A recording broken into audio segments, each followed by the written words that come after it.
There is a version of history that most Irish people learned somewhere between primary school and the evening news.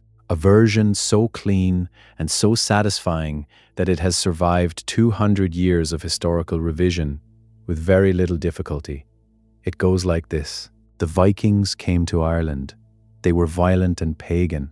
They raided monasteries and carried away gold. They terrorized the coasts and the rivers for 2 centuries. And then Brian died in his tent. The Vikings were driven from Irish soil.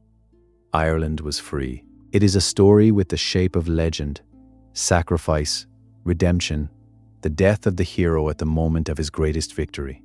It maps neatly onto the religious calendar, since the battle was fought on Good Friday, and later chroniclers made full use of that parallel. And it carries the emotional weight that nationalist history requires, a people defined by what they overcame.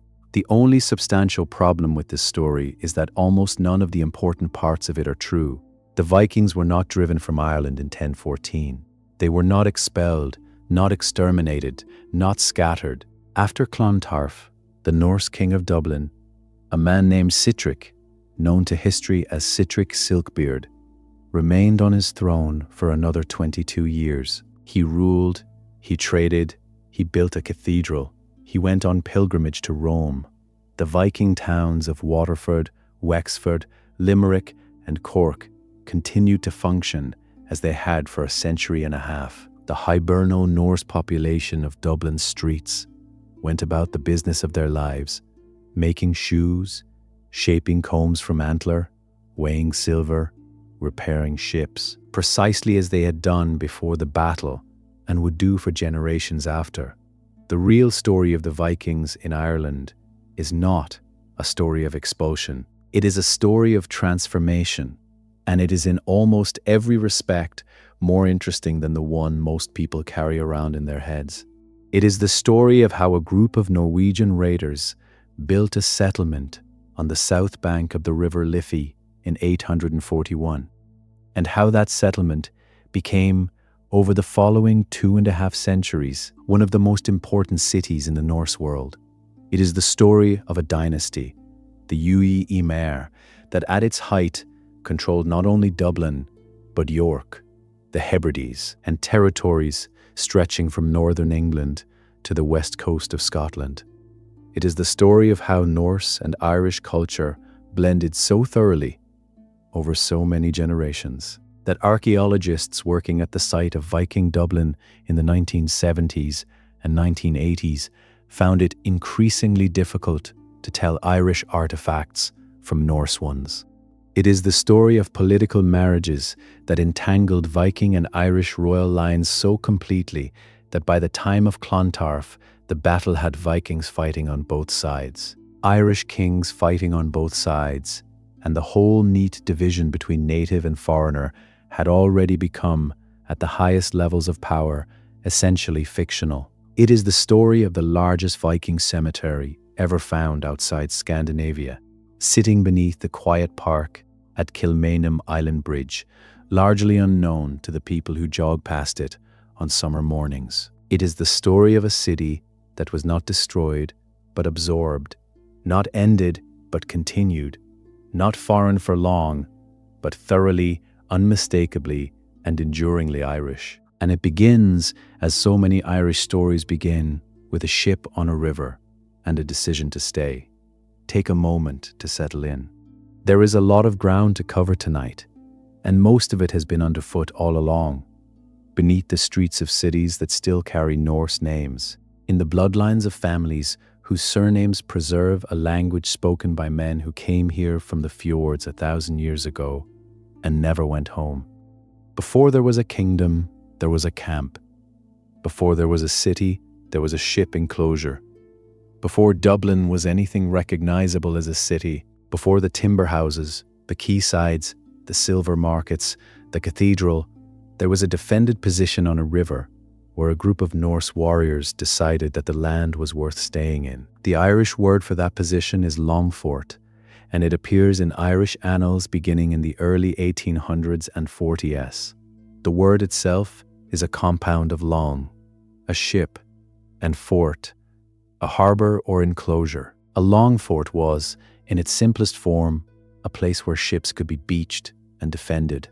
It was a fortified camp at the edge of water, typically positioned where two rivers met, or where a river created a natural defensive barrier on multiple sides. The ships could be pulled up onto the bank. A timber palisade could enclose the area. A small number of men could defend it against a much larger attacking force. The longphort was, in its original conception, a practical solution to a tactical problem. Norse raiding parties operating in Ireland from the late 790s onwards had been working from a significant disadvantage. They were operating far from their bases in Norway or the Norse settlements in Scotland and the Northern Isles. A raid that went well might generate considerable plunder. A raid that ran into organized resistance risked losing ships, men, and captives before the haul could be got home. The solution was to establish forward bases on Irish soil, not permanent settlements necessarily, but secure positions that could be held through the winter, protecting ships, storing goods, and giving raiding parties a place to regroup and plan. The first longforts appeared in Ireland around 800 and 4841. The Annals of Ulster, one of the primary documentary sources for this period, compiled by Irish monks who were often on the receiving end of Norse activity and had no particular reason to view it warmly, record the establishment of fortified camps at a place called Linduachail near modern Annagassan in County Louth, and at a location that the annals call both Athcliath and Dublin, on the River Liffey. These are the same general location, the ford of the hurdles on the Liffey and the dark pool formed by the river's junction with a smaller stream called the Poddle. The Dublin longphort is the one that matters most for this story, though its exact original location has been the subject of sustained archaeological and historical debate. The best current understanding places it somewhat to the west of the later Viking town, in the area near Kilmainham and Islandbridge, the same area where, in the 19th and early 20th centuries, railway and road construction workers repeatedly turned up weapons, tools, jewelry, and human bones dating to the 9th century. Those finds, which we will spend more time with later, represent the cemetery of the earliest Norse settlers in Dublin, the people who first chose to make this river their permanent address. The initial purpose of the Dublin longphort was practical and military, consistent with the broader pattern of Norse activity across the British Isles and the continent. But something significant happened at Dublin and at a small number of other Irish locations that did not happen at most longforts. The camps did not remain merely tactical. They grew. Part of the reason for this growth was geographic. Dublin's position on the Liffey gave it access to the Irish interior via river routes, access to the Irish Sea for connection with Norse settlements in Scotland, the Isle of Man, Wales, and northern England, and access to the open Atlantic. It was, from the perspective of a sea-based trading network, an almost ideal location. The deeper waters of Dublin Bay could accommodate larger ships. The ford of Athcliath, the hurdle ford, provided a crossing point that controlled movement along the east coast of Ireland. Whoever held Dublin held a significant piece of the east coast's geography. The Norse, who established themselves there in the 840s, recognized this quickly. Within a decade of the first longphort, Dublin was functioning not merely as a winter camp, but as an active trading base. Slaves captured in raids across Ireland and Britain were being moved through Dublin's market. Silver and other plunder were accumulating. Ships were arriving from other Norse bases bringing goods, men, and connections to the wider network of Norse activity across the North Atlantic and into the Baltic. And then, in 902, something happened that demonstrated how differently things might have gone. The Irish kings of Leinster and Brega, combining their forces, attacked the Dublin longphort and drove its Norse inhabitants out. The Annals of Ulster record the event with something that reads very much like satisfaction. The heathens, they say, were expelled from Ireland. Some of the Norse community fled to Scotland and the Northern Isles, or to other Norse settlements around the Irish Sea. For about 15 years, Dublin was without a Norse presence. The site of the Longphort passed back under Irish control, or at least ceased to function as a Norse base. It was, briefly, the expulsion that the story of Clontarf is later credited with. But in 1917, a fleet returned. The annals of Ulster record the arrival of 2 Viking fleets in that year, one led by a man named Ragnall, the other by Sigtryg, both of them members of the dynasty that would come to dominate Dublin's history. The Irish forces that met them were defeated. Sigtryg entered Dublin and took possession of it. The Norse were back, and this time they would stay for good. What happened next was not merely the re-establishment of a raiding camp. What was built after 917 was a town, a real town, with planned streets, defined property boundaries, timber houses constructed to recognizable architectural types, craftsmen's workshops, trading quaysides, and defensive embankments. The evidence for this town, extraordinary, extensive, and detailed, lay buried beneath Dublin's streets until the 1960s and 1970s, when a combination of urban redevelopment and determined archaeology brought it back into the light. The decision to stay, made by those first Norse settlers in the 1830s and renewed by their successors in 917, set in motion a process that would shape Ireland's largest city for the next 2.5 centuries and leave traces that are still legible in the street names, the place names, and the very layout of the ground beneath Dublin's feet. Not all Viking activity in Ireland was shapeless or anonymous. At its heart, the Norse presence in Dublin for the better part of 2 centuries was organized around a single family, a dynasty of formidable reach and unusual durability that scholars know as the Uí Ímair, meaning the descendants of Ímair. Ímair himself died around 873. The annals of Ulster record his death with a title that takes a moment to absorb.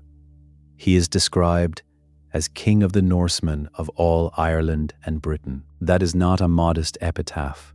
For a man operating in the 9th century, from a base that was still, at that point, essentially a fortified camp on an Irish river, the title suggests that Ímair's power extended well beyond the Liffey.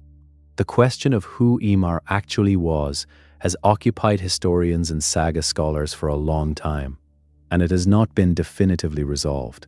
A significant body of scholarly opinion holds that Ímair of Dublin and Ivar the Boneless, the Viking warlord who led the great heathen army that invaded England in 1865 and captured the city of York, were the same person. The arguments for this identification rest partly on the chronology, partly on the coincidence of names, and partly on the way Ímair vanishes from Irish records between approximately 864 and 870, precisely the period when Ivar the Boneless was most active in England.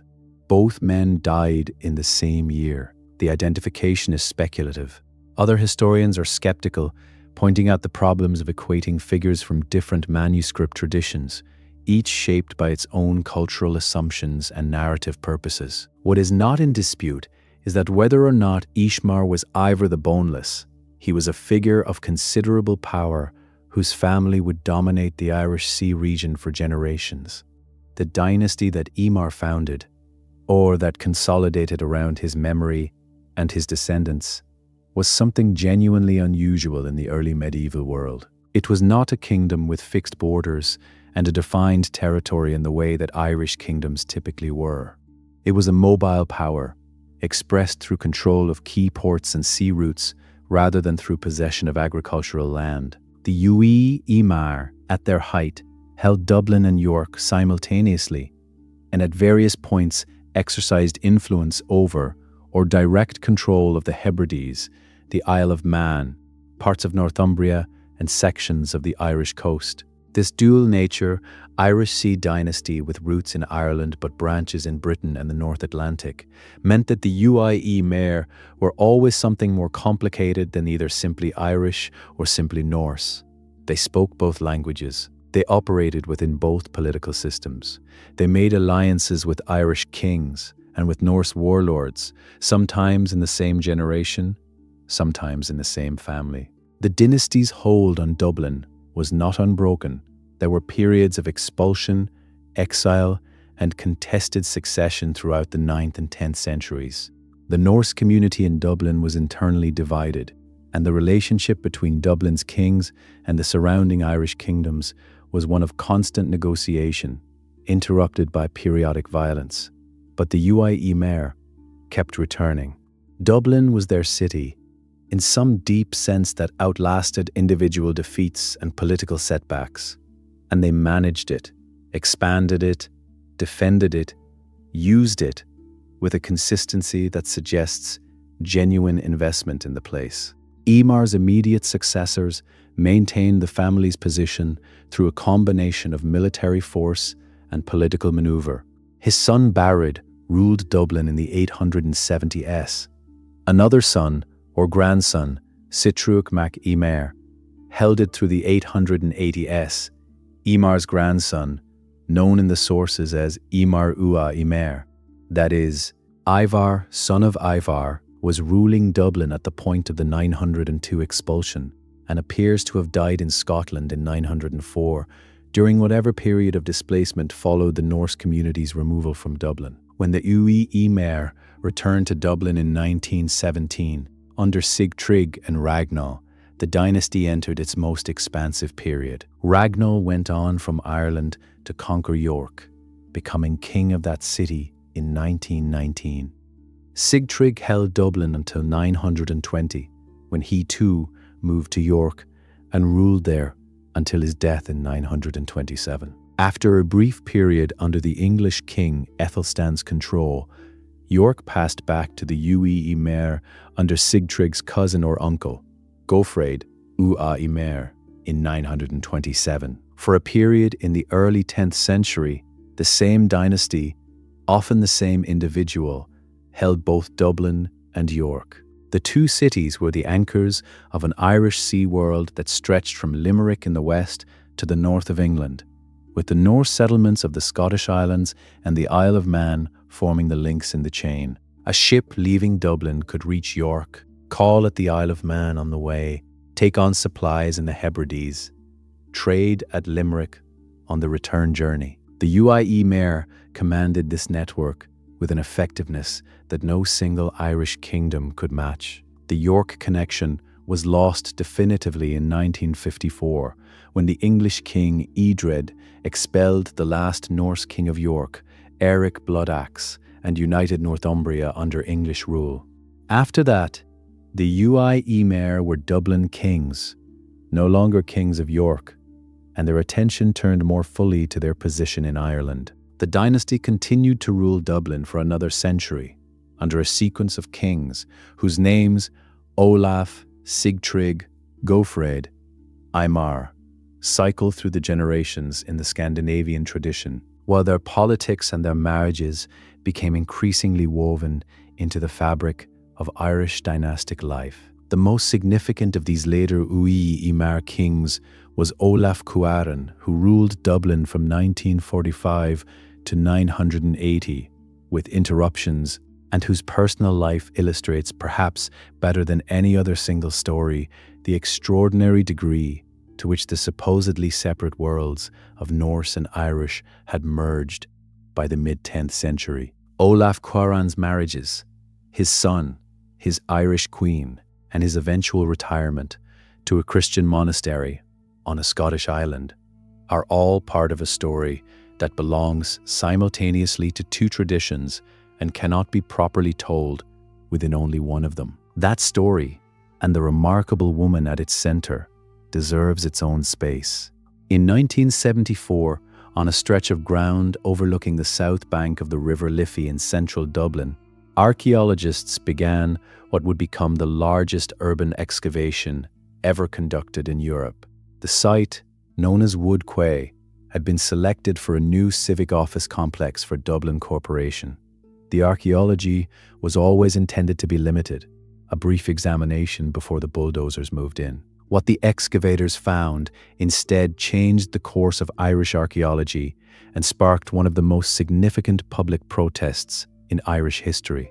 Beneath the surface of Wood Quay and the neighbouring site at Fishamble Street lay a Viking town, preserved in extraordinary detail.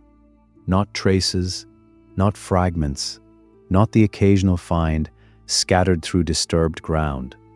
A town, streets, yards and property boundaries intact, house foundations standing in sequence, layer upon layer, representing over 300 years of continuous urban occupation. Fences separating individual properties, pathways worn smooth by generations of feet, quaysides along the riverbank, their timber revetments still in place. Patrick Wallace, the chief archaeologist who directed the excavation, later wrote that the structural remains uncovered at Wood Quay were the most extensive known for any site north of the Alps for the period between 840 and 1169. The excavation uncovered more than 200 individual Viking-age buildings, establishing a detailed picture of how Norse Dublin was planned, built, and rebuilt over its 3-century life. The houses that Wallace and his team uncovered were constructed in a consistent style that he classified into several types. The most common, representing roughly 3/4 of all known house remains from the period, was a rectangular single-room building with walls of wattle, a central hearth, and a pitched roof. These were not crude structures. They were carefully made, regularly maintained, and frequently rebuilt to the same design on the same plot, suggesting that property boundaries were stable across generations and that individual families held their plots over long periods. What these buildings contained told a rich story of daily life. Animal bones, several thousand sacks of them, the largest sample of its kind from any excavation anywhere in the world at that time, showed what people were eating: cattle, pigs, sheep, deer, fish, shellfish. The fish bones were particularly significant. Herring and cod dominated, confirming that Dublin's Norse community was maintaining strong maritime connections and that the sea economy of the Viking world extended into the food on every table. Artifacts recovered from the occupation layers covered every aspect of material culture. Shoes, hundreds of them in various states of repair, showed that cobbling was a significant craft industry in Viking Dublin. The shoes were made in a distinctly Norse tradition, their construction techniques traceable to parallels in Scandinavia and other Norse settlements around the Irish Sea. Combs carved from antler and bone were found in large numbers, including unfinished examples and the offcuts from their manufacture, confirming that comb making was carried out on site. Wooden objects, bowls, handles, structural timbers survived in the waterlogged conditions of the lower levels and gave the excavators details of everyday life that rarely survive in drier archaeological deposits. Trading equipment was found throughout the site. Lead weights, carefully calibrated to standard measures that appear across the Norse world from Greenland to Russia, used for weighing silver bullion in a hack silver economy where coins were cut and weighed rather than taken at face value. The presence of these weights, identical in design to those found at Norse sites in Scandinavia, Norway, and the Scottish Islands, confirmed that Dublin was functioning as an active node in the wider Viking trading network. Not an isolated settlement, but a working part of a system that stretched across the North Atlantic and into the Baltic and beyond. The excavation also revealed Dublin's defences. The embankments and town walls that protected the Viking settlement were traced in section, showing multiple phases of construction and reinforcement.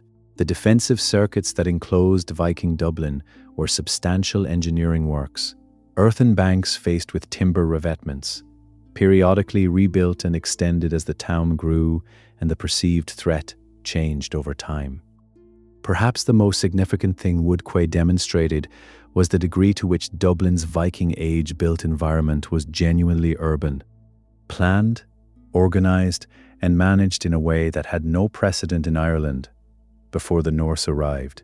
The Irish cultural landscape of the early medieval period was overwhelmingly rural. Settlement was dispersed across the land in ring forts, monasteries, and small farming communities. The concept of the town, a dense, commercially oriented settlement with fixed property boundaries, specialized crafts, markets, and quaysides for the reception of trading vessels, was not part of the Irish tradition. The Vikings brought it. Dublin was Ireland's first true city, in any meaningful sense of that term, and it was built by the Uí Ímair and their people on the south bank of the Liffey over the century and a half following the return of 917. The Wood Quay story has a painful coda. Despite massive public protest, the Save Wood Quay campaign in 1978 and 1979 brought up to 20,000 people into the streets, the largest heritage protest in Irish history at that time. The Dublin Corporation offices were built on the site. The excavation was conducted under extraordinary pressure, with archaeologists working ahead of construction teams who were sometimes only yards behind them. What was saved was priceless. What was lost, the layers that could not be fully recorded before the bulldozers reached them, represented, in Patrick Wallace's measured words, some of the best preserved urban archaeological remains of any town in Western Europe. The civic offices still stand on Wood Quay. Beneath them, undisturbed by whatever the excavators managed to record and whatever the contractors managed to destroy, lie the layers of Dublin's oldest city, carrying in their compressed earth the residue of a Norse community that built something lasting here and then became, generation by generation, something else. History, particularly medieval Irish history, tends to be narrated through the actions of kings and warriors. The women in these stories are often peripheral, mentioned when a marriage is contracted, occasionally when a son is born, seldom otherwise. But in the story of how Norse and Irish cultures merged in Ireland, the political marriages that connected the two communities were not incidental. They were load-bearing structures. And behind the political marriages, there were women whose lives moved between both worlds in ways that the conventional narrative of Viking and Irish rarely acknowledges. No figure makes this clearer than Gormlaith Injin Murchada, an Irish princess from Leinster whose marriages to three of the most powerful men of her era, one Norse, one Irish, one the most famous king in Irish history, traced the exact outline of the world that had come into being by the late 10th century.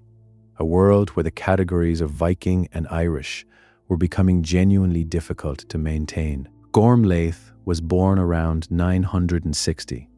Her father was Murchad mac Fin, king of Leinster. Her brother was Mael Morda, king of Leinster at the time of Clontarf. She was educated, politically aware, and, according to the sources that mention her, formidably intelligent. The sources are almost entirely written by men who had reasons to be unfriendly to her. She is depicted in the Ingjal Saga, the great Icelandic account of the Clontarf period, as a scheming figure whose ambitions helped provoke the battle. And the historical record has to be read with that in mind. Her first marriage was to Olaf Cuaran, the Norse king of Dublin.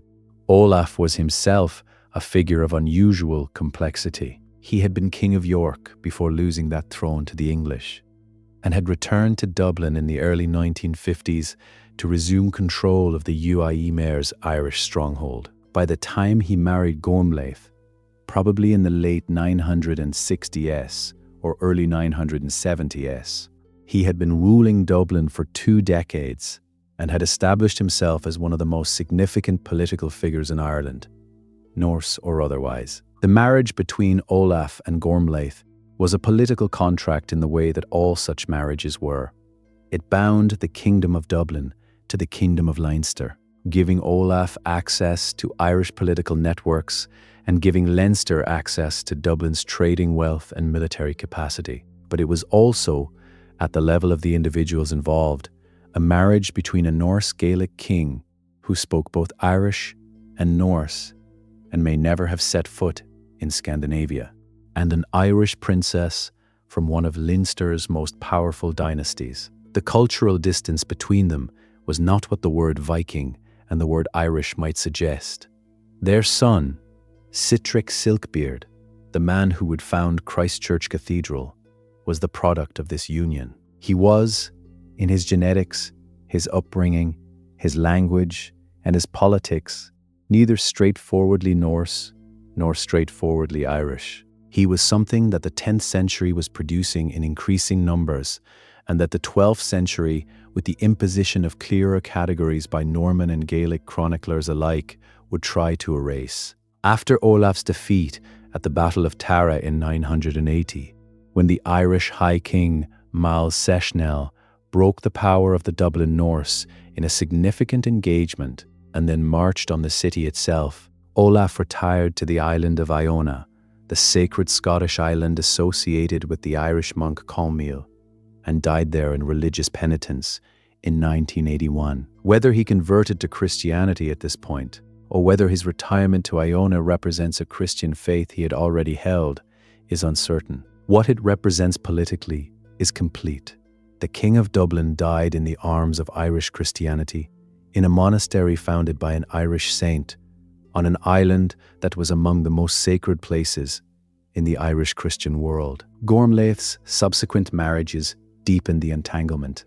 She married Mal Seshnil, the very man who had defeated her first husband at Tara, a politically brilliant move that positioned her family at the center of Irish high kingship. When that marriage ended, she married Brian Boru, the King of Munster, who was by then assembling the power that would make him the most famous name in Irish history.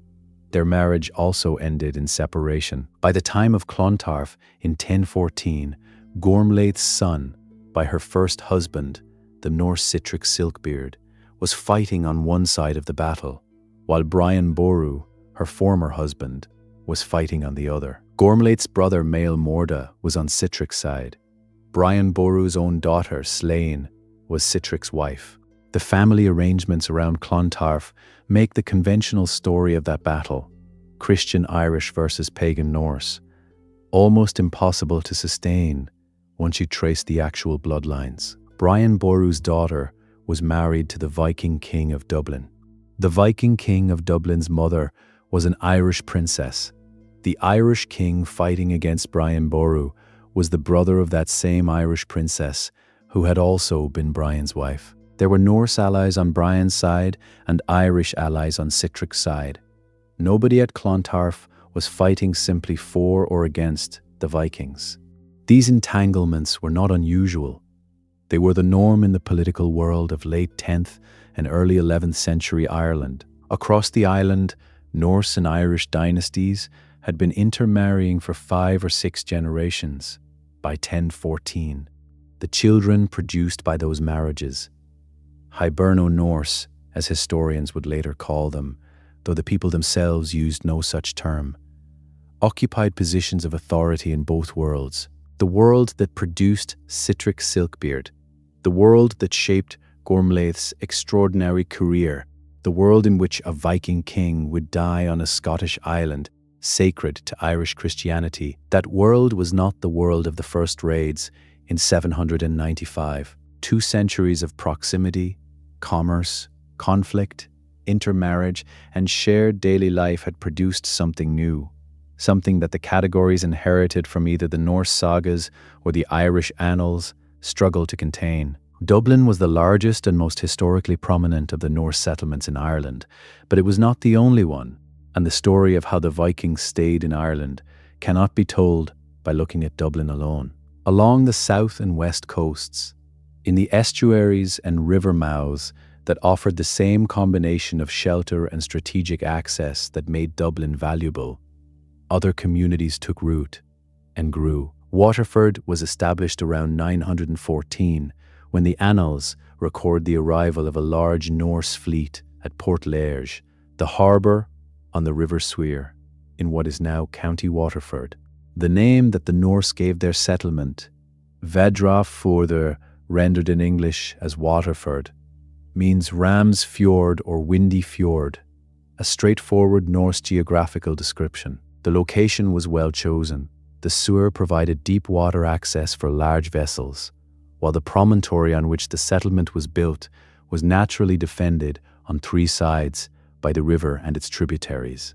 Archaeological excavation in Waterford, conducted primarily in the 1980s under the direction of Maurice Hurley, revealed a town of considerable density and sophistication by the mid-11th century. Like Dublin, Waterford had defined streets, timber houses arranged along property boundaries, defensive ditches and banks, and evidence of extensive craft production. The finds from Waterford include metalwork, leather goods, wooden artifacts, and quantities of animal bone that tell a story of urban food consumption similar to what Wood Quay revealed. Waterford was, to a degree that Dublin was not, a city that maintained its Norse character into the period of Norman arrival in the 12th century. The Anglo-Norman invasion of 1169 reached Waterford quickly. It was one of the first cities taken by Strongbow's forces, and the subsequent Norman town, built directly on the Norse foundations.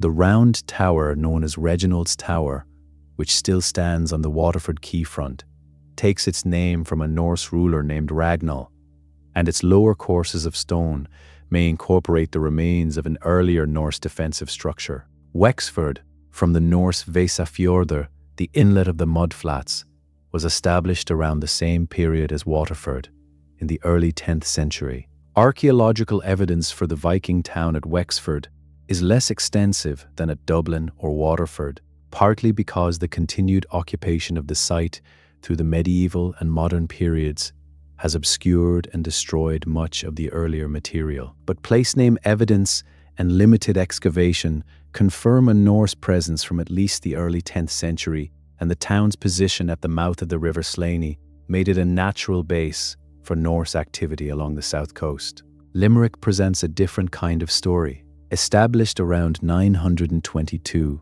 according to the Irish Annals, on King's Island in the middle of the River Shannon, Limerick occupied a position of strategic importance unmatched by any other Norse base in Ireland. The Shannon is the longest river in Ireland, and the British Isles, penetrating deep into the Irish interior. Control of a base on the Shannon meant access to the rich agricultural lands of Munster and Connacht, the monastic wealth of sites like Clonmacnoise, and the overland routes that connected the west of Ireland to the east.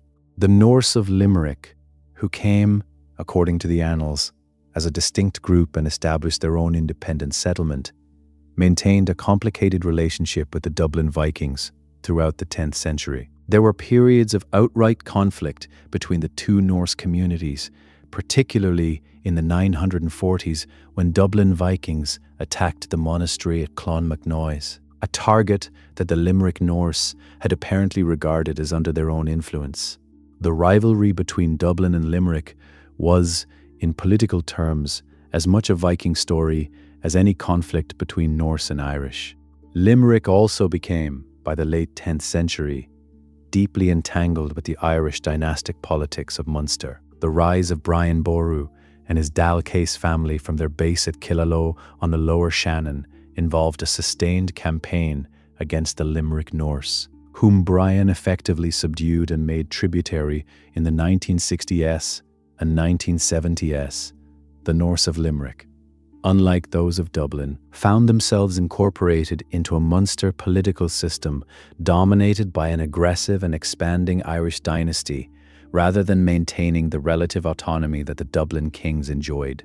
Cork, the southernmost of the major Norse settlements, remains archaeologically the most elusive. Limited excavation in the city centre has failed to reveal the kind of well-preserved Viking-age deposits found at Dublin, Waterford, and to some extent, Wexford. Some Norse-era material has been found, and Norse residences dating from around 1100 onwards have been identified in limited excavation.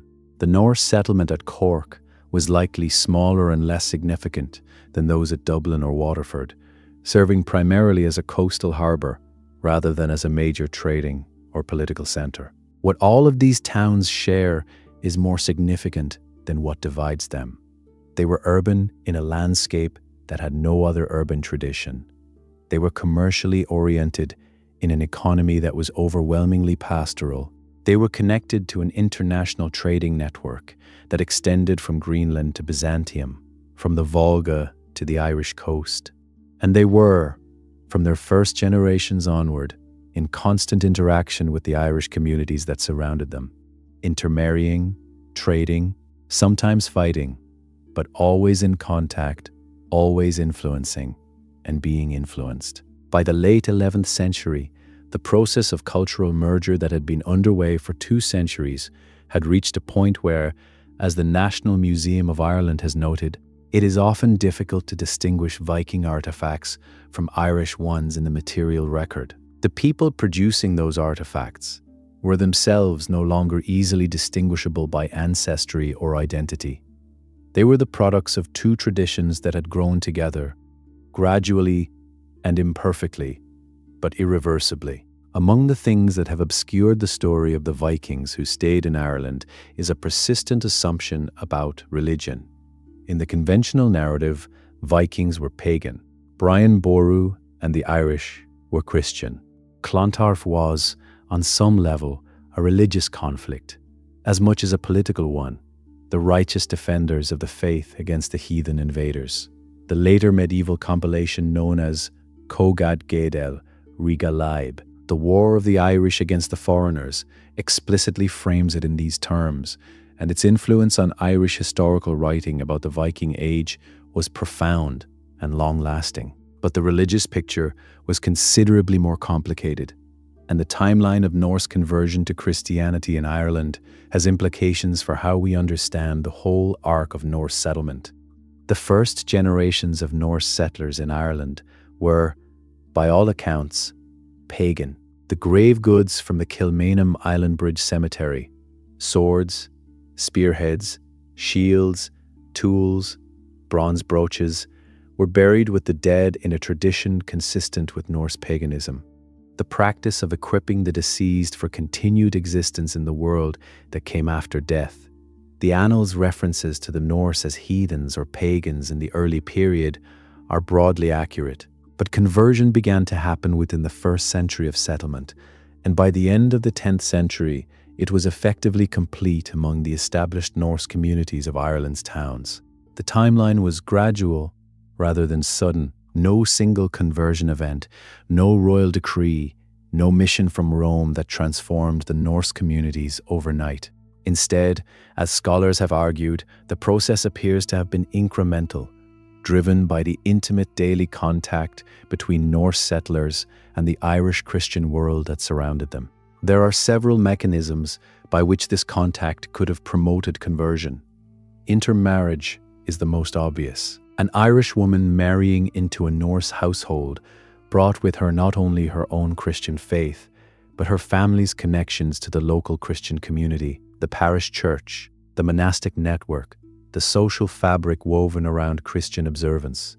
The children of mixed Norse-Irish households were in many cases raised in households where Christianity was the religion of the Irish parent.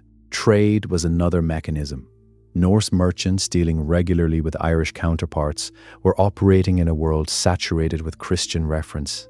Christian feast days that structured the trading calendar, Christian charitable practices, the social prestige that attached to Christian patronage.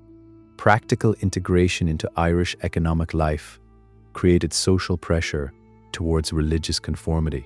The political dimensions should not be ignored either.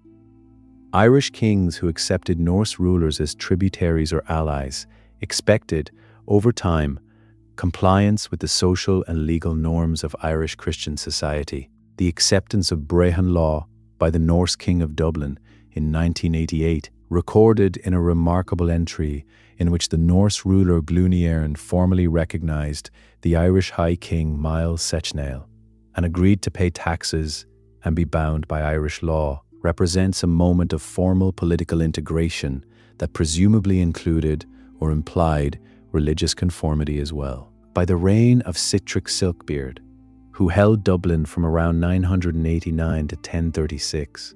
The question of Norse Christianity in Dublin was no longer about conversion, but about institutional development. Sitrick was not a convert from paganism.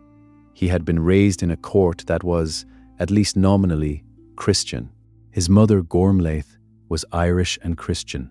His father, Olaf Cuaran, had died in religious retirement on Iona, the great Irish Christian monastery. Sitrick himself was, by the time he became king, a ruler for whom Christianity was simply the religion of his world. What Sitrick did in the early 11th century that makes him particularly significant for the history of Irish Christianity was to provide institutional form to the Christian faith of Dublin's Norse community. In 2008, he made a pilgrimage to Rome, a journey undertaken in the company of the King of Meath, a detail that itself speaks to the degree of political integration by this period.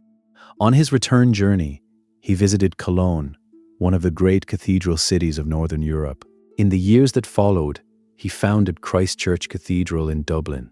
The original Christ Church was a timber building, constructed on the high ground overlooking the Wood Quay settlement, the same ground where the cathedral still stands today, though in a form that would be unrecognizable to Sitrick. He established it with a bishop named Dunan, also known as Donat, who became the first bishop of Dublin. The new diocese was unusual in that it fell, initially, not under the authority of the Irish Church hierarchy, but under the jurisdiction of the Archbishop of Canterbury, a connection that reflected the ties between Dublin's Norse community and the wider Norse and Anglo-Saxon world of the Irish Sea, rather than simply the Irish inland. The founding of Christ Church was a statement of belonging. It placed the Norse community of Dublin, now 3 or 4 generations deep in its Irish settlement, within the institutional framework of Western Christendom. It was an act of cultural completion, the last formal step in a process of integration that had been underway for well over a century. The man who performed that act was the son of a Norse king and an Irish princess, a man who spoke Irish and Norse, and probably Latin, a man who had never been to Scandinavia and whose entire life had been lived on the island of Ireland. The scholar Shion Duffy of Maynooth University has written that it is difficult, by the time of Sitrick, to know what it would even mean to call him a Viking. The word implies a cultural identity, warrior, pagan, sea raider, that Sitrick did not embody. He was cultivated, Christian, literate in the ways that early medieval Christian culture measured literacy. His enemies in the Irish annals were as likely to be other Norse kings as Irish ones. He had, in all the ways that mattered for practical life, become part of Ireland. On Good Friday in April 1014, 2 armies met north of Dublin, on the shoreline at a place that Irish sources would later associate with a ford on a small waterway, the Weir of Clontarf. The battle that followed was large by the standards of early medieval Ireland, perhaps 10,000 men in total, though such numbers in medieval sources are always approximate and usually generous. It lasted a full day. The casualties were severe on both sides. When it ended, Brian Boru, High King of Ireland, was dead, killed in his tent by a Norse warrior named Brodir, who came upon him in the aftermath of the battle. Brian's son Murchad was also dead, along with his grandson Tardalbach. By any measure, the Battle of Clontarf was a significant event. It ended Brian Boru's attempt to establish a genuinely centralized Irish kingship. And the political fragmentation that followed his death left Ireland without a dominant central power for the next century and a half, a fragmentation that would prove fatal when the Normans arrived in 1169. What Clontarf did not do was end the Norse presence in Ireland. The myth of Clontarf as the expulsion of the Vikings rests on several foundations, none of them very solid. The first is the much later literary tradition, particularly the Cogad Gaedel Rigalaib, a text compiled probably in the 12th century, at a time when Brian Boru's descendants, the O'Brien family, were again politically prominent. and had every reason to invest in a narrative of their ancestor as the saviour of Ireland from heathen foreign domination. The Cógad is a work of political literature as much as history, and its framing of Clontarf as a national religious conflict does not survive contact with the actual evidence. The second foundation is the observation that Norse power in Ireland did decline after 1014. This is true, but the decline was gradual and had multiple causes, many of which had nothing to do with Clontarf. The broader Norse world was contracting in the 11th century as Scandinavian kingdoms centralized and the period of Viking expansion wound down. Dublin's political autonomy was increasingly constrained by the growing power of Irish dynastic politics. The Norse towns were absorbed more thoroughly into the Irish political system. But absorption is not expulsion. Sitric Silkbeard, who had commanded the Dublin forces at Clontarf, ruled Dublin for another 22 years after the battle. He continued to mint coins, silver pennies bearing his name and image that are among the earliest coins produced anywhere in Ireland. He maintained Dublin's trading connections with England and Scandinavia. He founded Christ Church Cathedral. He exercised authority within Dublin and, to a limited degree, beyond it. His position was constrained by the power struggles that followed Brian's death, but he was not a defeated ruler in exile. He was the King of Dublin, doing what kings of Dublin did. The battle itself, looked at closely, demolishes the Irish versus Viking framing almost immediately. Sitric Silkbeard, the Norse king of Dublin, did not fight at Clontarf. He stayed within the walls of Dublin. The forces opposing Brian Boru included the armies of the Kingdom of Leinster, Irish, under Sitric's uncle, Mael Morda. They included Norse reinforcements from the Irish Sea World, men from Orkney, from the Isle of Man, from the Western Isles, commanded by the Earl of Orkney, Sigurd the Stout, who died in the battle. They also included, according to some sources, forces from as far away as Normandy and Iceland. Brian Boru's forces, meanwhile, included Norse allies. The Munster king had long made use of Norse military power when it served his purposes, and there were Norse Gaelic warriors in his army at Clontarf. His daughter Slane was married to Sitric. The battle was, in the most precise terms, a rebellion by Leinster and its allies against a high king who had imposed his authority on them too aggressively. It was a civil conflict with international dimensions, not a religious war between distinct peoples. The National Museum of Ireland's landmark 2014 exhibition on Clontarf, which coincided with the battle's 1000th anniversary, made this point explicitly. The exhibition, based on the best current scholarship, presented Clontarf as a complex political conflict, whose traditional framing as a victory of Christian Irish over pagan Vikings was historically untenable. By 1014, after 2 centuries of intermarriage and cultural exchange, the distinction between Norse and Irish had become, for the ruling classes of both communities, largely academic. What actually happened in Ireland in the decades after Clontarf was the slow decline of separate Norse political identity rather than its violent end. Dublin's Norse kings were succeeded, after Sitric, by rulers of increasingly mixed or obscure descent. The last Norse-identified king of Dublin, Ecmarcach mac Ragnail, lost the city in 1052 to Diarmait mac Mael na Mbo, king of Leinster. After that, Dublin passed between Irish kings for the century before the Norman arrival. The Norse population of Dublin did not leave. They stayed as they had always stayed, adapting their political allegiances to the new realities, while their cultural distinctiveness continued its long, gradual dissolution into the Irish world around them. For most of the 20th century, the story of the Vikings in Ireland was told through documents and artifacts, annals, sagas, coins, grave goods, timber buildings, lead weights. These sources were illuminating, but they left important questions unanswered. Who, biologically, were the people buried in the Kilmainham Island Bridge Cemetery? How much genuine Scandinavian ancestry did the Norse community of Dublin carry, and how much of what we call Viking identity was cultural rather than genetic? And what happened to those people's descendants?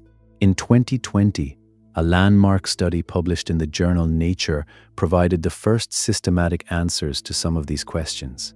The project, led by Professor Eski Willerslev at the University of Copenhagen, with the participation of researchers from Trinity College Dublin and the National Museum of Ireland, analysed ancient DNA from Viking Age burials across the Norse world.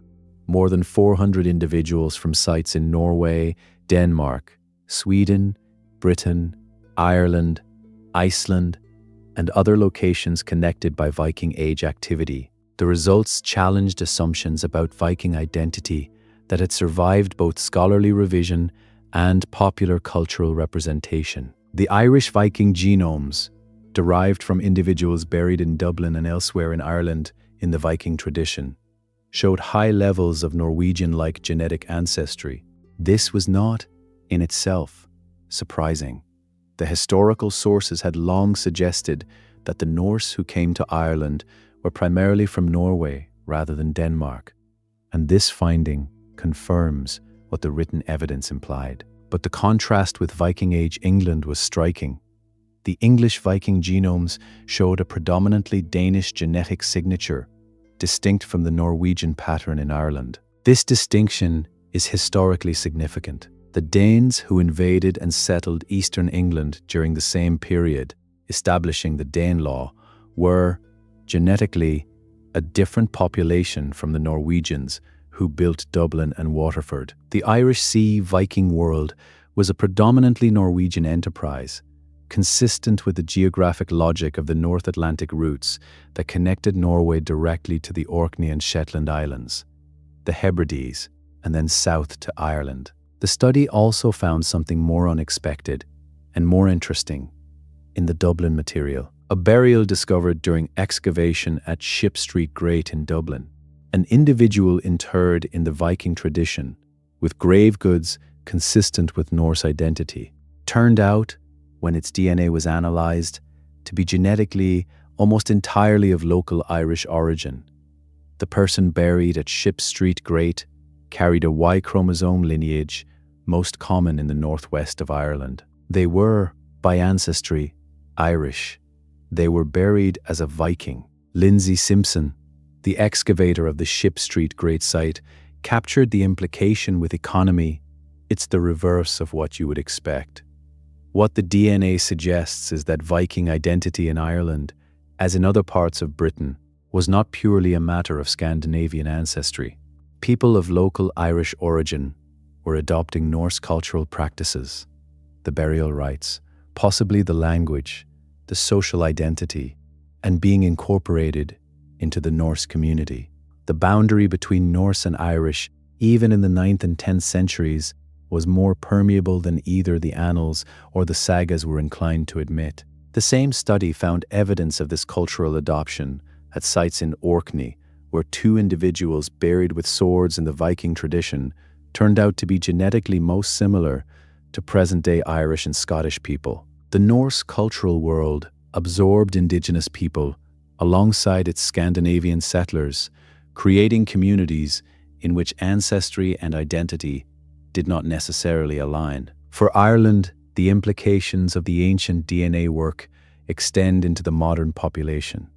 A comprehensive study led by genealogist Gianpiero Cavalieri of the Royal College of Surgeons in Ireland, published in 2017, mapped the DNA of over 500 Irish men and women and found genetic signatures most similar to those of people from the north and west coasts of Norway, the precise regions from which the Norse settlers of Ireland primarily came. The genetic legacy of the Viking settlement is present in the Irish population, distributed across regions where Norse settlement was most intense. A separate study involving researchers from Trinity College Dublin identified 23 new genetic clusters in the Irish population that had not previously been documented, some of which were consistent with Viking ancestry. The evidence suggests that the Irish carry more Norse genetic heritage than earlier estimates had supposed, and that this heritage is not concentrated in obvious locations like the former Norse towns, but is distributed more broadly across the island. Taken together, the ancient DNA work and the modern population genetics tell a consistent story. The Vikings who came to Ireland in the 9th century were overwhelmingly Norwegian. They settled, built towns, and over generations intermarried with the surrounding Irish population at a rate that was substantial, not total, not immediately transforming, but sustained across centuries. By the time the political distinction between Norse and Irish had faded from the record, the genetic mixture was already long established. The people who stayed became, by every meaningful measure, part of Ireland, and Ireland became, in part of them. You can measure what remains of the Norse presence in Ireland by going for a walk in almost any Irish city and paying attention to what you pass. Not the obvious things, the museums, the heritage centres, the Viking festivals that appear on summer weekends with men in horn-free helmets. The less obvious things, the names on the signs, the shape of the streets, the words in common use that have come so far through time they no longer feel borrowed at all. Start with the place names, because they are the most immediate testimony of all, and they are everywhere. Dublin itself, the name used in every language in the world when referring to Ireland's capital, is an anglicisation of the Irish Dublin, the dark pool. But alongside that Irish name, the city has always carried a Norse name too, Dyflin, or Dyflin, which the Norse adapted from the Irish and made their own. The two names referred to slightly different things. The Irish name pointed to the pool where the Poddle met the Liffey, the Norse name to the larger settlement that grew around it. But they existed in parallel for centuries, used by different communities to describe the same place. Beyond Dublin, the Norse contribution to Irish place names runs to hundreds of entries. Wexford preserves the Norse Vesafswether, the inlet of the mudflats. Waterford comes from Vedrafjörður, the windy or ram's fjord. Wicklow comes from Vikingallo, the Viking meadow or ford. Strangford Lough in County Down carries its name from the Norse Strangfjörður, the strong or violent fjord, a description of the fierce tidal currents that run through its narrows.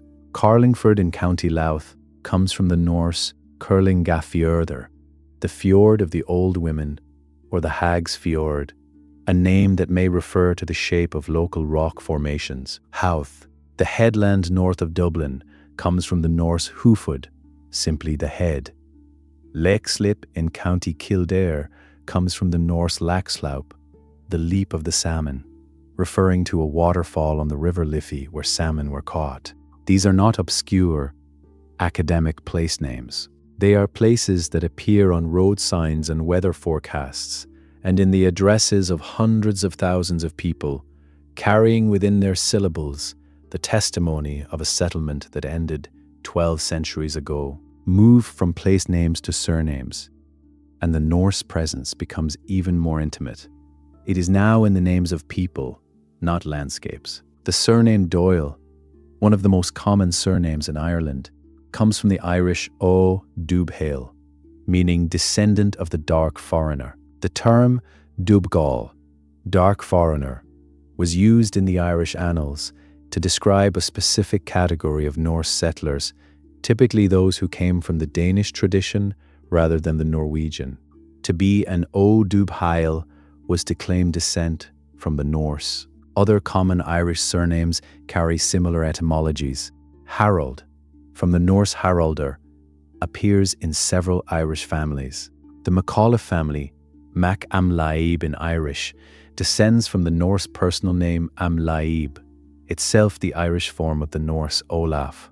The surname Cotter, found particularly in County Cork, has been traced to the Norse otter. MacIver, Mac Ímair in Irish, preserves the name of Ímair himself, the founding figure of the Uí Ímair dynasty, in the surnames of people who carry it today without necessarily knowing what it means or where it came from. The linguistic borrowings are quieter but no less pervasive.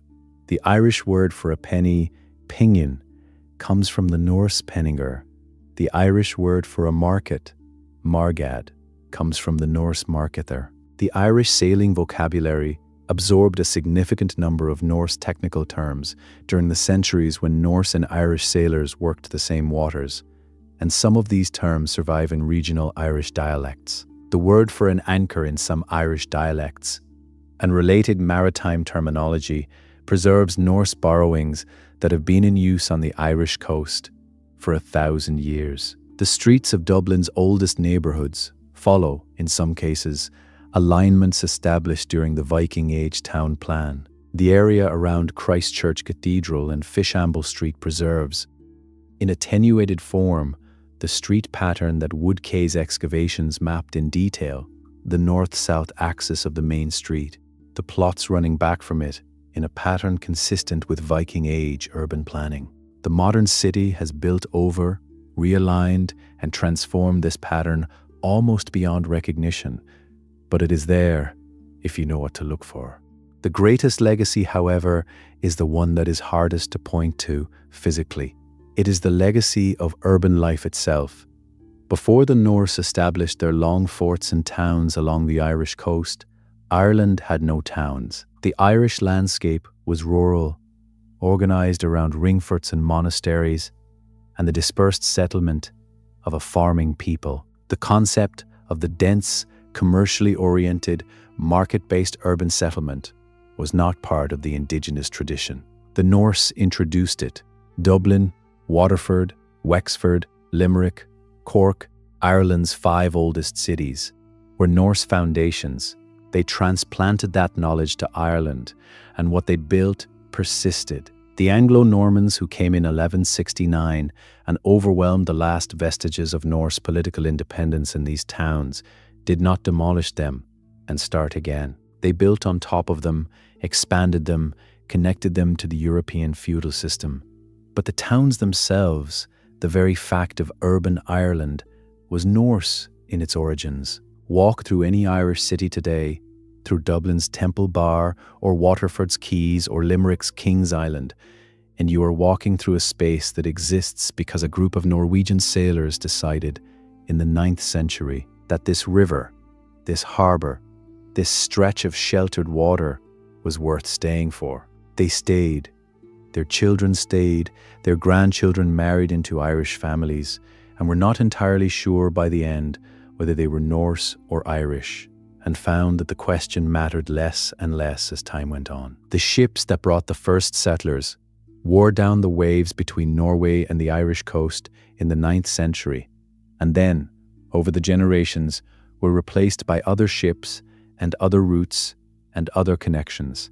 The people themselves, the Norse Gaelic community that the first settlers eventually became, dissolved into the wider population of Ireland so thoroughly that tracing their presence requires the careful work of geneticists and linguists and place name scholars and archaeologists. But the evidence is there.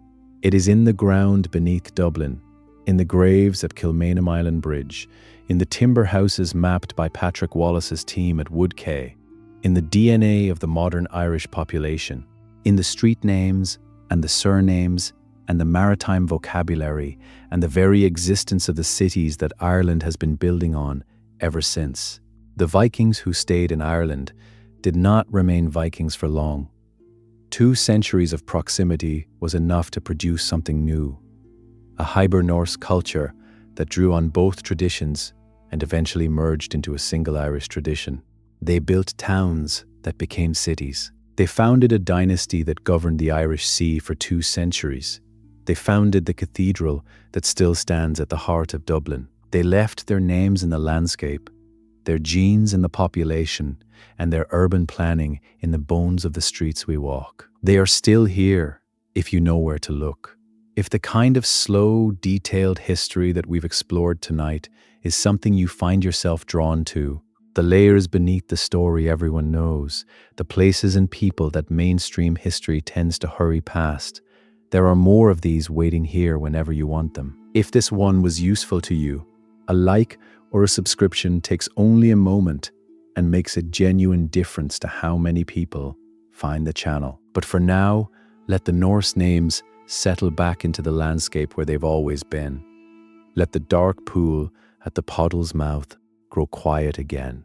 The city, built by the people who stayed, has held its ground for over 1,000 years. It can wait a little longer. The version of Viking history that took hold in Ireland was not an accident. It was constructed deliberately and with purpose in the 12th century by writers and chroniclers who had specific political goals. The text known as Cogad Gaedel, Re Galeb, the War of the Gaels against the foreigners, was compiled, most historians believe, during or shortly after the reign of Tuaradalbach Ua Conchobar, who held the high kingship of Ireland in the early 12th century, and whose family, the O'Connors of Connacht, were in competition with the O'Brien family, the descendants of Brian Boru, for dominance over Irish politics. The Cogad presents a version of the Viking Age and of Brian Boru's career that serves the O'Brien interest. Brian as national hero, Ireland as unified entity threatened by foreign pagans. Clontarf as the climactic national victory that established Brian's greatness, and, by extension, his dynasties. The text is not without historical value. It preserves details that are not found elsewhere, and draws on earlier sources that are now lost. But it is, at its core, a piece of dynastic propaganda written approximately a century after the events it describes. The influence of the Cogad on Irish historical memory has been immense and lasting. It shaped how educated Irish people thought about the Viking Age throughout the medieval period. It was absorbed into the broader nationalist historical tradition in the 19th and 20th centuries, when the story of Brian Boru and Clontarf acquired additional layers of meaning as a parable of Irish resistance to foreign domination, applicable, with some adjustment, to the more recent foreign domination that was very much on everyone's mind. The problem with using a medieval text as the foundation for modern historical understanding is that the text's purposes were not historical in the scholarly sense. The Cogad wanted to make Brian Boru a particular kind of hero, and in doing so, it had to make his enemies a particular kind of villain. The Norse in the Cogad are bloodthirsty, pagan, anti-Christian, and thoroughly foreign. They cannot, within the text's logic, be simultaneously people who had been living in Ireland for 2 centuries, marrying Irish women, raising children who spoke Irish, converting to Christianity, and participating in Irish political and cultural life. But that is what they were. And the archaeological and genetic evidence of the 21st century has made it increasingly difficult to maintain the Cogad's version of events as anything more than one tradition's telling of a much more complicated story. The annals themselves, the primary contemporary records of Viking Age Ireland, compiled by Irish monks who had no love for the Norse and no interest in making them sympathetic, tell a story that repeatedly undermines the simple binary. They record alliances between Irish kings and Norse leaders. They record intermarriages between the dynasties. They record Norse kings attending Irish religious ceremonies and Irish kings seeking Norse military support. They record Norse men dying in the service of Irish causes and Irish men dying in the service of Norse ones. The annalists were not trying to present a nuanced picture. They were simply recording what happened, and what happened was too complex for any simple narrative to contain. The deconstruction of the Clontarf myth is not an academic exercise without stakes.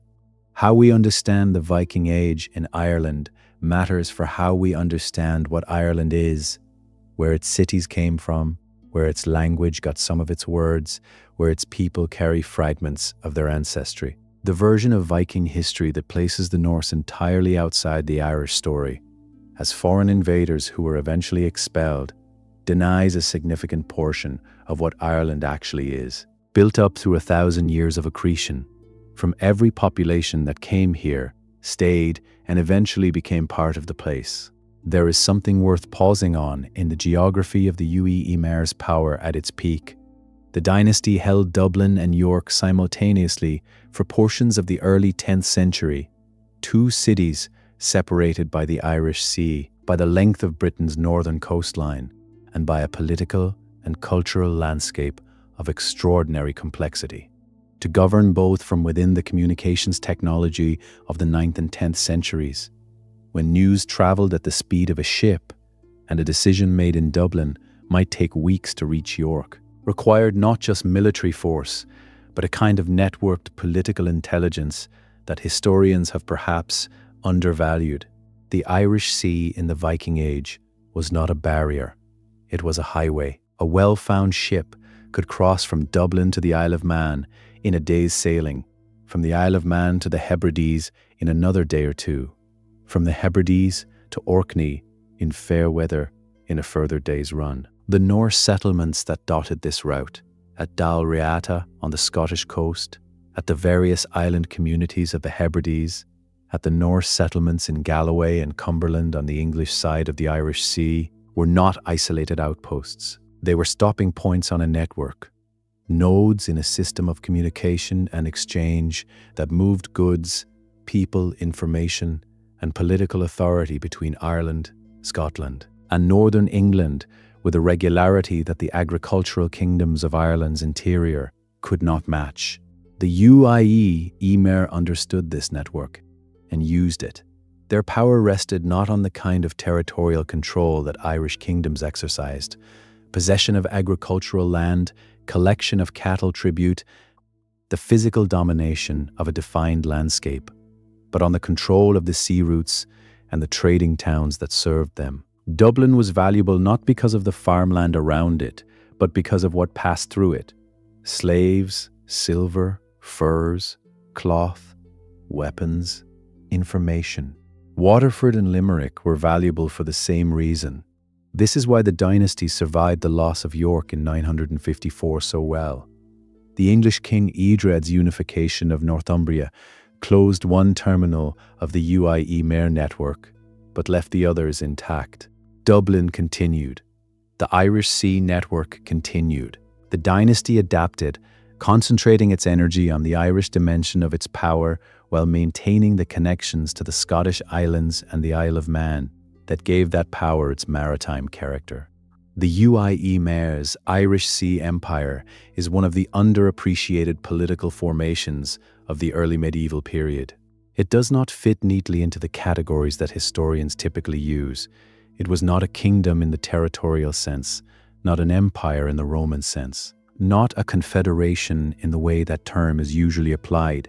It was something more like a maritime commercial network with political teeth, a system of relationships maintained through trade, backed by military force, and expressed through the control of key urban nodes at the intersections of the most important sea routes in the North Atlantic world of the 9th and 10th centuries. The story of the Wood Quay excavation is not just an archaeological story. It is also a story about what a society values, about how the past competes with the present for the same ground, and about what happens when that competition is made public. The Save Wood Quay campaign began in earnest in 1978, when it became clear that Dublin Corporation intended to proceed with the construction of the new civic offices on the excavation site, regardless of what the archaeology was revealing. The campaign drew support from an extraordinary range of people. Archaeologists and historians, of course, but also writers, artists, politicians, clergy, and members of the general public who had been following the excavation's revelations in the newspapers and on television, and felt, many of them, that something important was being destroyed. The protest march of 1978 brought somewhere between 20 and 30,000 people through Dublin's streets, among the largest public demonstrations in Irish history at that time. It was remarkable precisely because it was motivated by history rather than by any immediate economic or political grievance. People came to the streets to defend the memory of a city that had been buried for 1,000 years, and to argue that the claims of that buried city on the living city above it deserved to be taken seriously.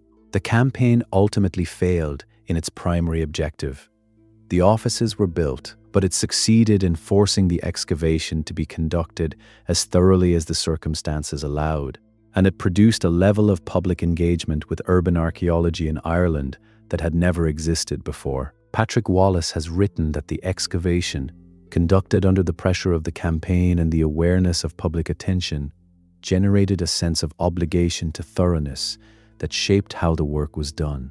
The extraordinary record that Wood Quay produced, the 200 buildings, the thousands of artifacts, the detailed environmental analysis, was in part a product of the political pressure that the campaign created. What was saved, therefore, was a record, even if the physical site itself was substantially compromised. And what that record reveals about the nature and quality of Viking Age life in Dublin has continued to generate scholarship for 4 decades, with the full publication of the excavation's results still, in some respects, ongoing. The conversion of the Norse communities in Ireland to Christianity did not mean the abandonment of Norse artistic traditions. Instead, it produced one of the more remarkable cultural syntheses of the early medieval period, a body of ecclesiastical metalwork that blends the sophisticated interlace and animal ornament of the Norse ringeric and earnest styles with the forms and purposes of Irish Christian material culture. The ringeric style, which flourished in Scandinavia and Norse-influenced areas in the late 10th and early 11th centuries, is characterized by flowing tendrils, stylized foliage, and dynamic animal figures whose limbs and bodies resolve into interlocking patterns of great elegance. The urn style, which followed in the mid-11th century, is more angular and intricate, with ribbon-like animals biting each other in spiraling compositions of extraordinary density. Both styles appear in Irish ecclesiastical contexts from the 11th and 12th centuries, not in the workshops of the Norse towns alone, but in the great monastic centers of the Irish interior, in the hands of craftsmen who were inheritors of the long Irish tradition of manuscript illumination and metalwork. The famous Cashel crozier, the Lismore crozier, and several shrine caskets and bell shrines of the period show the absorption of Norse stylistic elements into the vocabulary of Irish Christian art. This is not borrowing in any simple sense. It is the product of a world in which Irish and Norse artistic traditions had been in contact for 2 centuries, in which craftsmen from both traditions had been working in the same urban environments, sharing workshops, or at least sharing the same visual landscape. The result was something new, an Hiberno-Norse decorative vocabulary that belonged in the end to neither tradition exclusively, but to the synthesis that 2 centuries of coexistence had produced. The burial at Ship Street Grate in Dublin deserves more than a passing mention, because what it represents is genuinely significant and has implications that extend well beyond the individual whose remains were found there. The site was excavated by Lindsay Simpson, one of Ireland's most experienced urban archaeologists. The burial was a single individual, interred with grave goods consistent with Norse practice, the kinds of objects that mark a burial as belonging to the Viking tradition rather than the contemporary Irish Christian tradition. On the surface, this looks like what you would expect from a Viking burial in Viking Dublin, a Norse person buried in the Norse way. But the ancient DNA analysis, which was part of the large 2020 Nature study, produced a result that overturned that expectation completely. The individual at Ship Street Grate carried a Y chromosome lineage, most commonly found in the northwest of Ireland, not in Scandinavia, not in the Norse-influenced areas of Scotland or northern England, but in the Connacht and Ulster hinterland. Their genetic ancestry was almost entirely Irish. What does this mean? It means that the person buried with Norse grave goods in Norse Dublin was, by ancestry, Irish. They were not a Scandinavian settler. They were not the descendant of Scandinavian settlers. They were a person of Irish origin who had, for reasons that we can speculate about but cannot know with certainty, adopted a Norse cultural identity, at least to the extent that they were buried in the Norse fashion, with Norse objects in a Norse community's burial ground. This finding has significant implications for how we understand the process of cultural assimilation in Viking Age Ireland. But the direction of that assimilation is the interesting part. We are used to thinking of the Norse as the assimilating population, the ones who gradually adopted Irish language and customs and Christianity and eventually became indistinguishable from the surrounding Irish population. And that process certainly happened. But Ship Street Great suggests that it was not a one-way flow. Irish people also moved towards Norse identity, adopting Norse cultural markers, participating in Norse communities, perhaps intermarrying into Norse cultural frameworks. The boundary between Norse and Irish was permeable in both directions. People could move across it. Identity was not simply a matter of ancestry, but a matter of choice, community, and practice. A cultural position that people could adopt or move away from as their circumstances changed. This is a profoundly modern-sounding insight to find in 9th century Dublin. But the archaeological and genetic evidence for it is there, in the bones of a person buried with Norse weapons and tools, who was, in every genetic sense, Irish. The Norse legacy in Ireland is not only a matter of the past, it lives in the present in ways that are active rather than merely commemorative. Dublin is what it is, a coastal city, oriented towards the sea and the international connections the sea provides, physically shaped by 1,000 years of urban growth, on a plan that was first laid out by Norse settlers, partly because of decisions made in the 9th century by people who chose a particular stretch of the Liffey's south bank as the right place to build. The commercial character of Irish coastal cities, the orientation towards maritime trade that distinguished Dublin from the inland political and religious centres of early medieval Ireland, was a Norse inheritance. The monasteries at Clonmacnoise and Armagh and Glendalough were the prestige centres of early Irish society, places of learning, sanctity, and political significance. They were not, and were not designed to be, commercial hubs. Commerce in the Norse world was honourable and important, and the towns that the Norse built in Ireland were commercial organisms from their beginning. That commercial orientation survived the political end of Norse rule.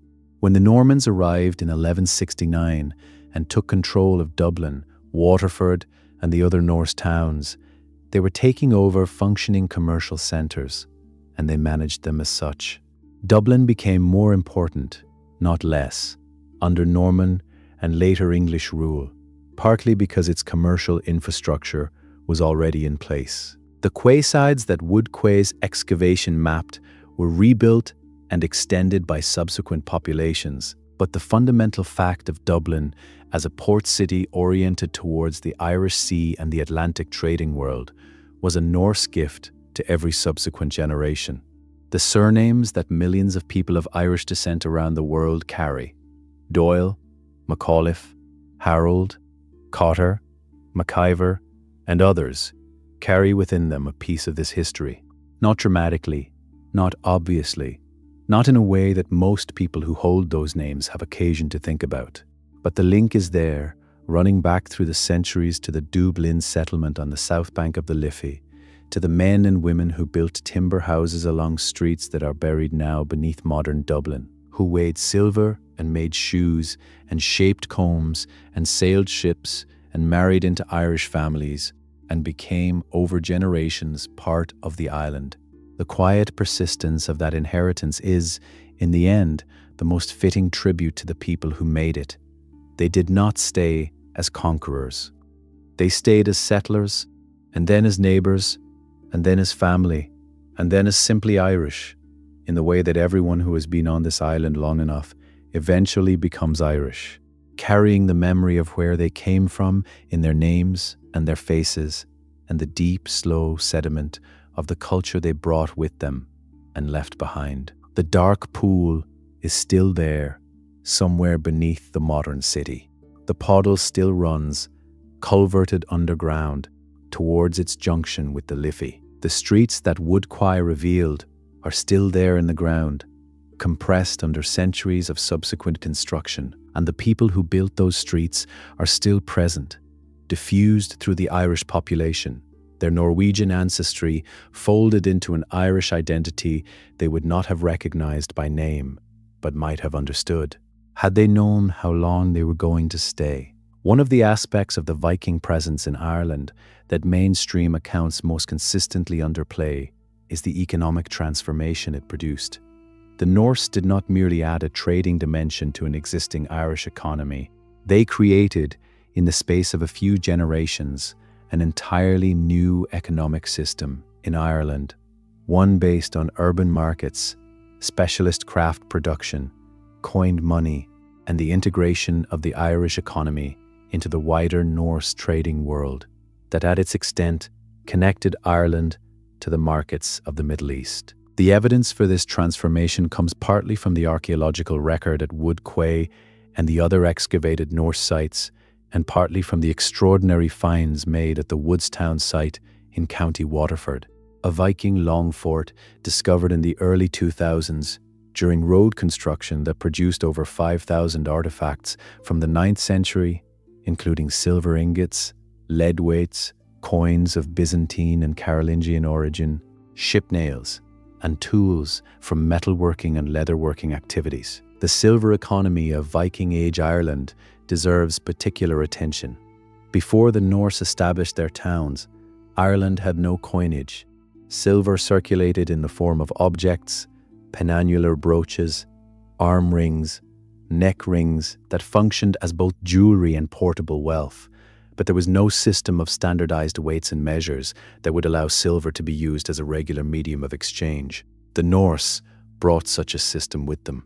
The lead weights found at Wood Quay and at other Norse sites across Ireland are calibrated to a standard that appears throughout the Norse world. A merchant in Dublin, using these weights, could weigh a piece of hack silver, a fragment of a brooch, or an ingot, or a cut coin, and know that his measurement would be recognized as valid by a trading partner in York or in the Hebrides or in Hedeby. The weights created a common economic language that allowed commercial activity to operate across the full extent of the Norse trading network. Dublin minted its own coins under the later Norse kings. The silver pennies issued by Sitrick Silkbeard and his successors are among the earliest coins produced anywhere in Ireland, and their existence testifies to a commercial economy of sufficient sophistication to require coinage. The coins were modelled on contemporary English pennies, another indication of the close connections between Norse Dublin and the English trading world, and they circulated both within Dublin and in the wider commerce of the Irish Sea region. The slave trade, which Dublin had made a cornerstone of its early economy, is among the less comfortable aspects of the Norse economic legacy. The annals record repeatedly that raids on Irish territory produced captives who were brought to Dublin and sold. The Kilmainham Island Bridge burials include objects, the scales, the weights, the silver, associated with merchants whose trade included human beings. Dublin was, in its early centuries, one of the most significant slave markets in the British Isles, serving as a transit point for captives taken in Ireland and Britain and sold into the Norse trading world that reached as far as the Islamic caliphates of the Mediterranean. The slave trade declined as the Norse communities in Ireland converted to Christianity and became more thoroughly integrated into Irish society. Christianity did not eliminate slavery in medieval Ireland, but it created social pressures against the enslavement of fellow Christians that operated over time to reduce the trade's scale and visibility. By the 11th century, the economy of Dublin had diversified substantially. The craft production, the textile trade, the metalwork, the timber trade, the agricultural market, and the city's character as a trading hub depended less on the slave market and more on the full range of goods and services that a mature urban economy generates. The economic transformation that the Norse initiated persisted long after Norse political power had ended. The market towns, the quaysides, the commercial infrastructure, the habits of exchange and valuation that the Norse introduced, all of these survived the political transitions of the 11th and 12th centuries and provided the economic foundation on which subsequent Irish urban development was built. The Norse presence in Ireland left traces not only in the archaeological record and in genetics and place names, but in the literary tradition as well. Irish literature from the Viking Age and the following centuries is rich with references to the Norse, sometimes hostile, sometimes neutral, occasionally genuinely curious. And some of these references reveal attitudes towards the Norse that complicate the simple picture of eternal enmity. The term used in Irish sources for the Norse settlers is Gal, foreigners, or more precisely, the light-haired foreigners, as opposed to the Dubgal, the dark foreigners, who may refer to Danish rather than Norwegian settlers, though the distinction is contested. The word Gaul carried no inherent contempt. It was a descriptive term that acknowledged foreignness without necessarily implying hostility. Over time, as the Norse became more integrated, the term evolved. Gael became Gael Gadhill, foreign Gaels, a compound that explicitly acknowledged mixed identity. The people who had been simply foreign were becoming something hybrid, and the Irish language found a word for that too. The sagas of Iceland provide a Norse perspective on the Irish connection that is occasionally illuminating, if always filtered through the particular concerns of Icelandic saga literature.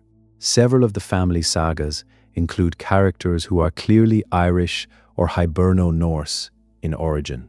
The Great Njal Saga, which contains the most extended saga treatment of the Battle of Clontarf, includes an Irish queen figure, Cormloth, who is clearly Gormlaith, whose role in the saga is that of the scheming woman who provokes the battle for her own purposes. The saga's Brian Boru, meanwhile, is presented as a worthy opponent, a great king, and his death is treated with something approaching respect. What the sagas reveal beneath their literary conventions is that the Norse world knew Ireland well and thought about it with some frequency.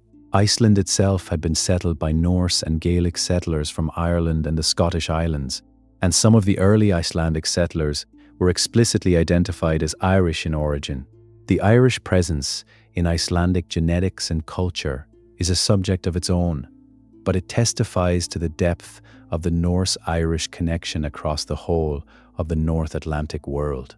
The story of the Vikings who stayed in Ireland is ultimately a story about how populations change and about what those changes produce. The Norse who arrived in Ireland in the 9th century as raiders and remained to become settlers were not unique in Irish history.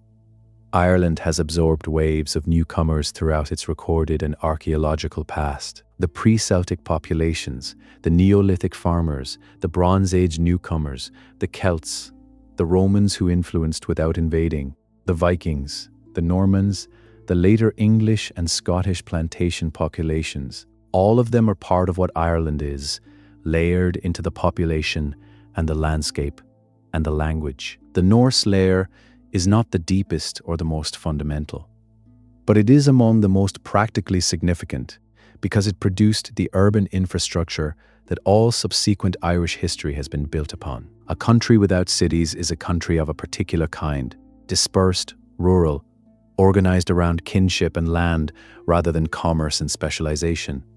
A country with cities is something else. The Norse made Ireland a country with cities. They did this imperfectly, violently, over a period of sustained conflict that caused genuine suffering to the Irish communities on the receiving end of the raids. The first century of Norse activity in Ireland was, for the people of the monastic communities that were repeatedly attacked, a period of real disruption and loss. The monasteries that had made Ireland famous across Christian Europe as a center of learning and spiritual life were damaged both materially and institutionally by the disruption of the Viking Age. But the 2nd century, the century from 917 to around 1020, was something different. It was the century in which the Norse presence in Ireland shifted from predatory to productive, in which the longphorts became towns and the raiders became merchants and craftsmen. and kings, in which the cultural and genetic mixing that defines the Hiberno-Norse period accelerated and deepened. By the end of that century, the Norse were not outsiders who had stayed too long. They were part of Ireland's fabric, as irreversible a part of the island's history as the Neolithic farmers or the Celts or any other population that came before or after. The people who walk Dublin's streets today walk on ground that the Norse shaped. The people whose surnames begin with Macamleb or O Dubhail carry names that testify to a Norse ancestry they may never have thought about. The people who use the words Margad or Pingin in the Irish language are using words borrowed from a people who have been gone as a distinct population for 1,000 years. And the people who read the name Wexford or Waterford or Wicklow on a road sign are reading a language that became Irish, became so thoroughly part of the Irish landscape that it would take a deliberate act of historical attention to recognize it as anything but native. That is what it means to stay, not to conquer and hold, but to arrive and slowly become part of a place, generation by generation, until the distinction between the newcomer and the native has dissolved into something that neither group would have called by either name. The Vikings who stayed in Ireland became Irish. Ireland, in the process, became something slightly different from what it had been before. Both of these things are true, and both of them matter.